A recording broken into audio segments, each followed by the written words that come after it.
Hi mga unggoy! So nag-crave na naman pala ng seafood si Bobby pero gusto niya dito sa Crab and Bites sa Tarlac branch. So pinilit ko talaga mag-drive ng 2 hours para lang masatisfied yung cravings niya. So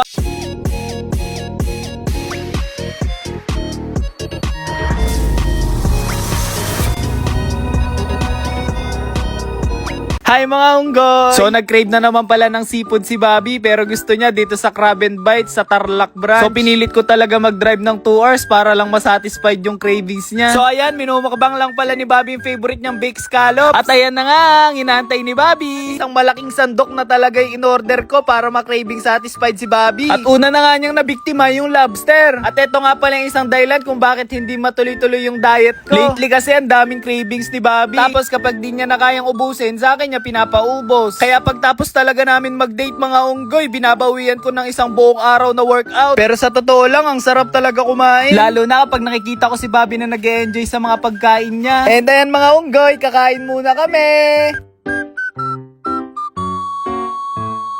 At ayan na nga, nabusog na siya. Ending, ako yung uubos dito. At ayan mga unggoy, nabusog na nga rin ako, kaya tinake out na lang namin. So ayan mga unggoy, uuwi na kami. See you sa next date!